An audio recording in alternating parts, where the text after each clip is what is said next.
السلام علیکم ورحمۃ اللہ وبرکاتہ۔ میں ہوں سید عبدالوہاب شرازی اور آپ دیکھ رہے ہیں نکتہ گائیڈ سے۔ ناظرین، پچھلی ویڈیو میں ہم نے جادو کے توڑ کے حوالے سے بات کی تھی۔ آج کی ویڈیو میں ہم بات کریں گے جادو کے توڑ کے لیے غیر شرعی اور ناجائز طریقے، ان کے حوالے سے ہم بات کریں گے مختصر سی۔ فہم عملیات کورس ہو رہا ہے، تو اس فہم عملیات کورس میں چونکہ اس حوالے سے میں کتاب تیار کر رہا ہوں، انشاءاللہ جب کتاب چھپ جائے گی تو یہ ساری چیزیں ڈیٹیل کے ساتھ، تفصیل کے ساتھ، حوالے کے ساتھ اور بڑے ہی ایک بہترین انداز میں آپ کے ہاتھوں میں ہوں گی۔ لیکن ان ویڈیوز کے اندر بھی شارٹ مختصر کر کے خلاصے کے طور پر کچھ چیزیں میں آپ کے سامنے بیان کر رہا ہوں تاکہ آپ کو عملیات سمجھنے میں اور سیکھنے میں آسانی ہو۔ ٹھیک ہے، آج کی ویڈیو میں ہم جادو کے توڑ کے لیے جو غیر شرعی اور ناجائز طریقے ہوتے ہیں یا جو عملیات ہوتے ہیں اس کے حوالے سے مختصر سی بات کریں گے۔ دیکھیں، جب بھی کسی آدمی پر کوئی اس قسم کا مسئلہ ہوتا ہے، وہ کسی عامل کے پاس جاتا ہے، تو عام طور پر اس کو وہ عاملین جو ہوتے ہیں وہ اس قسم کے طریقے اختیار کرتے ہیں جن کا نہ قرآن میں ثبوت ہے، نہ حدیث میں ہے، نہ صحابہ کرام کی زندگیوں میں، اور نہ ہمارے اسلاف سے اس قسم کی چیزیں منقول ہیں، اور نہ ہی ہماری کتابوں کے اندر، یعنی جو واقعتاً جو صحیح کتابیں ہیں۔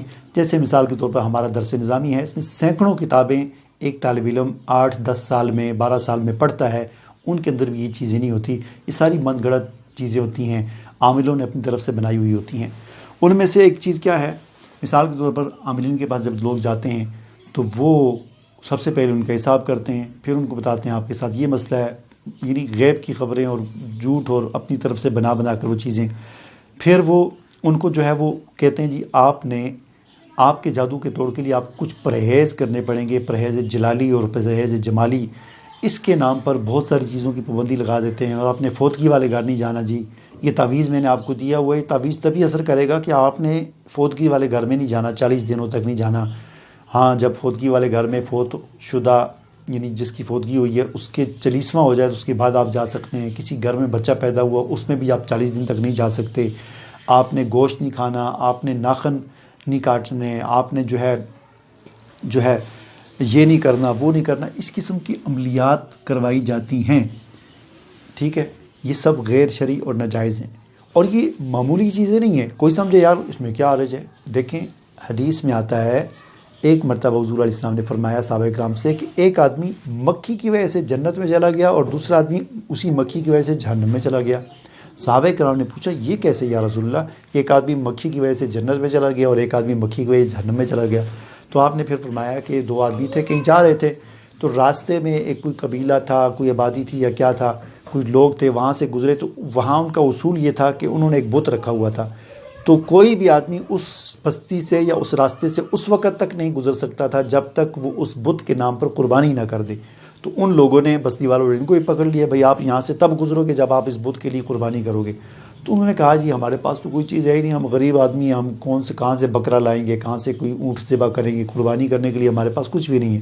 تو انہوں نے کہا نہیں، ایسا نہیں ہو سکتا، بے شک تم ایک مکھی کی قربانی کر لو نا، لیکن قربانی کر کے ہی تم یہاں سے آگے جاؤ۔ چنانچہ ان میں سے ایک شخص تھا، اس نے یوں کیا اور ایک مکھی پکڑی، اور اس نیت سے کہ اس مکھی کو میں اس بت کے نام پہ قربان کرتا ہوں، اس نے مکھی کو مار کر وہاں پر پھینکا۔ اس نے کہا جی میں نے مکھی قربان کر دی۔ انہوں نے کہا ٹھیک ہے تم جاؤ۔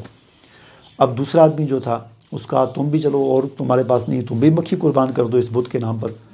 تو اس نے کہا کہ میں غیر اللہ کے نام پر نہ قربانی کرتا ہوں، نہ کوئی عمل کرتا ہوں، اور میں مکھی کو بھی غیر اللہ کے نام پر قربان نہیں کروں گا، نہیں ماروں گا، میں صرف اللہ کے نام کی قربانی کرتا ہوں، اللہ کے نام کی۔ تو انہوں نے اس کو قتل کر دیا، شہید کر دیا۔ چنانچہ حضور علیہ السلام نے فرمایا وہ پہلا شخص جس نے مکھی کی قربانی کی تھی وہ جہنم میں چلا گیا، اور دوسرا جس نے مکھی بھی غیر اللہ کے نام پر قربان کرنے سے انکار کر دیا تھا وہ جنت میں چلا گیا۔ تو بظاہر تو ایک مکھی کیا چیز ہے، چھوٹی سی چیز ہے، لیکن اتنی چھوٹی چھوٹی چیزیں بھی انسانوں کو جنت میں بھی لے جا سکتی ہیں اور جہنم میں بھی۔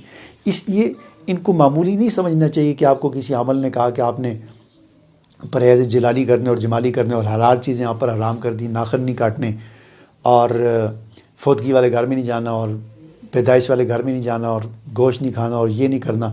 پھر اس طرح کچھ ہوتے ہیں کہتے ہیں یہ آپ نے قربانی کرنی ہے، آپ ہمیں کالا بکرا لا کر دیں، کالا مرغا لا کر دیں، بغیر ہڈی کے 10 کلو 30 کلو گوشت لا کر دیں، اس کو جا کے قبرستان میں پھینکنا ہے، اس کو جا کر وہاں ویرانے میں پھینکنا ہے، ٹھیک ہے نا، جنات کے لیے یہ کیا جاتا ہے سارے، تو یہ چیزیں معمولی نہیں ہوتی، بہت بڑی چیزیں آپ کا ایمان سلب کر دیتی ہیں، آپ کو جہنم کے راستے پر ڈال دیتی ہیں۔